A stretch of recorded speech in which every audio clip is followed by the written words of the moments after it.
बिस्मिल्लाहिर्रहमानिर्रहीम। इय्याक नअबुदु व इय्याक नस्तईन world prime cricket के एक न्यू व्लॉग में आपको वेलकम कहते हैं। व्यूअर्स, आज PSL 9 में एक इंतहाई अहम मैच था।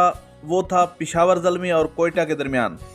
पेशावर ज़ल्मी ने पहले बैटिंग की और क्या ज़बरदस्त ओपनिंग रही आज बाबर आजम और सैम अयूब के दरमियान। बाबर आजम ने तो एक और स्टाइलिश 50 मार दी। आज उनके बैट से यकीन करें वो स्टाइलिश स्कोर नज़र आए जो अमूमन किसी के नज़र नहीं आते। बड़ी ज़बरदस्त बैटिंग और हर शॉट, इवन रमीज़ राजा बड़ी तारीफ़ कर रहे थे, हर शॉट उनका काबिल दीद और काबिल दाद था। बाबर आजम को एक क्रेडिट और भी जाता है कि वो कंसिस्टेंसी जो उसमें है इस प्लेयर में, जो वो मेरे ख्याल और किसी प्लेयर में नज़र नहीं आ रही। तो इसकी यकीनी तौर पर दाद देनी होगी बाबर आजम को।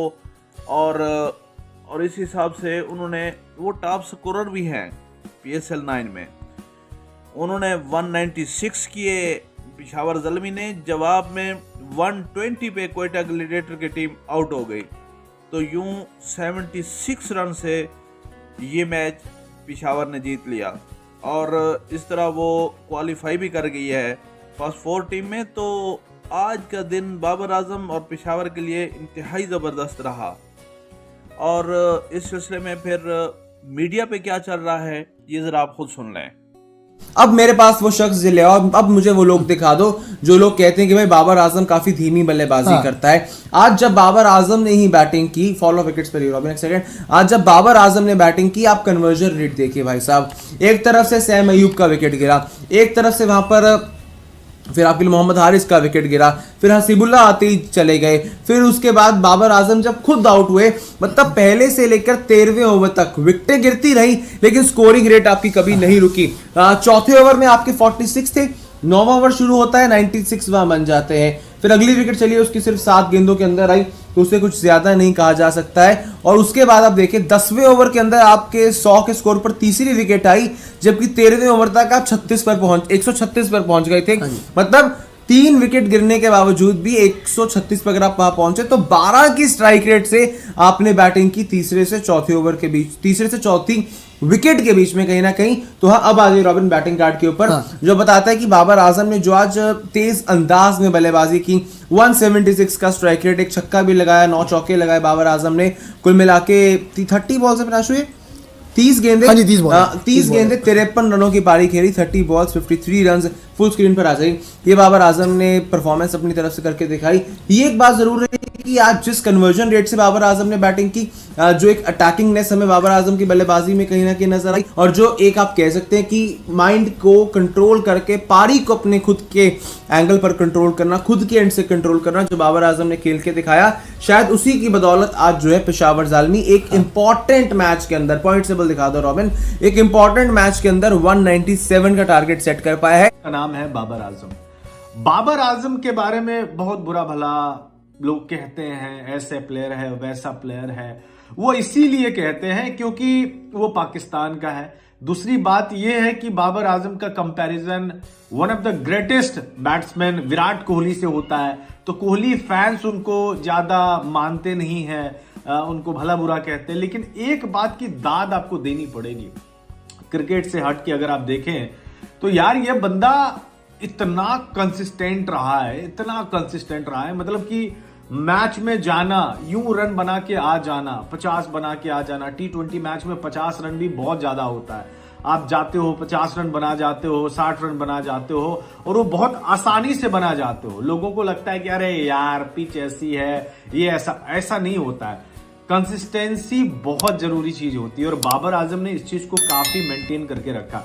व्यूअर्स, अब हम आते हैं शादाब और शान मसूद की लड़ाई पर। ये फाइट जो पिछले मैच में हुई थी, इसमें एक्चुअली DRS लेट लेने पर शादाब ने शान मसूद से कहा कि आपने DRS लेट इतना ले रहे हो, जिस पे दोनों तरफ से फिर एग्रेशन दिखाई गई और इस एग्रेशन की वजह से दोनों में फाइट हुई, जिसके चर्चे आज पूरे मीडिया पे चल रहे हैं, ना सिर्फ पाकिस्तान में बल्कि इंडिया में भी इसके बड़े चर्चे हो रहे हैं। आप मीडिया के कुछ ये क्लिप्स देख लें। बड़े बूढ़े कह गए हैं कि जब बल्ला खामोश हो जाता है या परफॉर्मेंस का स्तर गिर जाता है तो इंसान के अंदर का गुस्सा जो है वो चीर फाड़ कर बाहर निकल आता है। पाकिस्तान में चल रही पीएसएल में भी यही देखने को मिल रहा है। शान मसूद कराची किंग्स के कप्तान बनाए गए हैं, लेकिन कप्तान के नाम पर वो एक ढेला काम नहीं कर पा रहे हैं और कराची भी सिर्फ नाम की किंग नजर आ रही है। कराची का इस्लामाबाद से मुकाबला था। वैसे तो इस्लामाबाद की हालत ज्यादा टाइट थी क्योंकि 8 मैच में 3 जीत के साथ वो लटके हुए थे कि बाहर जाएंगे, लेकिन पीएसएल में क्योंकि 6 ही टीम है और एक मैच जीतते ही आपकी औकात जो है 60 से बढ़ जाती है, तो इस्लामाबाद ने इस जीत के साथ अपने आप को नंबर 2 पर काबिज कर लिया है। 9 में से 4 मैच जीतकर उनके 9 पॉइंट हैं और वो पॉजिटिवली अपने आप को क्वालिफायर की तरफ देख रहे हैं।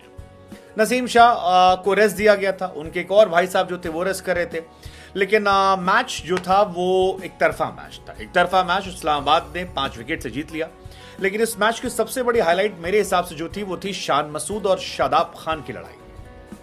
मतलब डीआरएस को लेकर लड़ाई थी, टाइम पहले कर दिया नहीं किया, लेकिन उसके बाद शान मसूद ने जिस तरह से जाकर गुस्सा दिखाया और ये जो उनका एग्रेशन था, लोगों ने कहा भाई शान मसूद को क्या हो गया। मतलब ये तो पाकिस्तान की उन रेयर लोगों में है जिन्हें एक्सट्रीमली डिसेंट, क्लासी, अंग्रेजी बोलने वाले लोग जानते थे कि हाँ बहुत, लेकिन वो जेंटलमैन क्रिकेट से अबे हरकों पे बताते हैं कौन हो तुम, इस वाले पे आने पे जो इनका वर्जन रहा काफी लोगों को मजा आ रहा है। वैसे फैंस को आनंद आता है, फैंस चाहते हैं लड़ो, तुम लड़ोगे नहीं तो हम मजा कैसे काटेंगे। मतलब यही तो खबर होती है। शान मसूद और शादाब खान की लड़ाई में सोशल मीडिया पर मीम्स की बौछार आई हुई है। हमको लगा हम भी आपसे पूछ ले कि आपको लगता क्या है शान मसूद ने क्या बोला होगा शादाब खान को। कई लोग कह रहे हैं कि कह दिया होगा कि अंग्रेजी में बात करो। कई लोगों ने कहा भाई तुम कप्तान बन गए, उसका मतलब थोड़ी ना है कि तुम पाकिस्तान को जीत के बैठे हो, अपनी परफॉर्मेंस देखो। वैसे शान मसूद की परफॉर्मेंस जो है वो चुल्लू भर पानी में डूब मरने वाली है, क्योंकि एक बैट्समैन के तौर पर वो ये बता रहे हैं कि वो टेस्ट टीम में कप्तान है और उन्हें टेस्ट में ही रहना चाहिए, T20 नहीं खेलना चाहिए। पीएसएल की ताज़ा तरीन अपडेट्स के लिए हमारे चैनल को सब्सक्राइब कर लें। व्यूअर्स, हमारा अगला topic England versus India 5th test, जिसका आज दूसरा दिन था। इंग्लैंड की टीम जैसा कि आप जानते हैं कि 218 यानी 218 रन बनाकर आउट हुई। इंडिया 473 फॉर 8, ज़बरदस्त बैटिंग। रोहित शर्मा की तरफ से सेंचुरी, गिल की तरफ से सेंचुरी और बाकी भी उनके खिलाड़ी अच्छा खेल गए और इस तरीके से 255 की लीड इंडिया ले चुका है। अगर हम इंग्लैंड की तरफ से बॉलिंग को देखें तो शुएब बशीर ने नो डाउट आज 4 विकेटें ले ली, तो वो अच्छा कैरियर अभी तक उनका चल रहा है, बड़ी अच्छी फॉर्म चल रही है शुएब बशीर की। तो ये भी बहरहाल एक अच्छा, मुझे तो यही लग रहा है कि इंडिया ये भी आसानी से जीत जाएगा।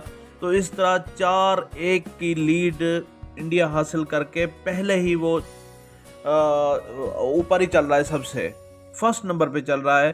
तो इस सिलसिले में मीडिया पे क्या चल रहा है ये ज़रा आप सुन लें, इसके बाद हम फिर आगे चलते हैं। Brilliant day from team India. क्या कमाल का दिन रहा बैटिंग के हिसाब से, क्या रन्स के अंबार लगाए टीम इंडिया ने। बोला कि भाई हम नहीं छोड़ेंगे इंग्लैंड वालों, आप लोग क्या समझते हो कि भाई हम सिर्फ बॉलिंग नहीं आपको उड़ा के रखेंगे, नहीं हम बैटिंग में भी आपकी ऐसी की तैसी करेंगे। The man of crisis, the leader of India, Ro super Hitman Sharma ने क्या कप्तानी बारी खेली है। मतलब वो लेजी एलिगेंस, वो रोहित शर्मा का कमाल, और टेस्ट क्रिकेट में रोहित शर्मा को देखना कमाल ही खूबसूरत होता है। और उसके साथ साथ युवा खिलाड़ी शुभमन गिल, जो कि सीरीज की शुरुआत में उतना अच्छा नहीं लग रहे थे, बट लेटर ऑन जिस तरह का उन्होंने मोमेंटम पकड़ा है, जिस तरह की उन्होंने बारी खेली है, बहुत इंपॉर्टेंट बारी है, इस बारे में डिटेल से बात करेंगे। और उसके अलावा इस सीरीज का 5वां डेब्यू, और वो डेब्यू भी क्या शानदार डेब्यू है।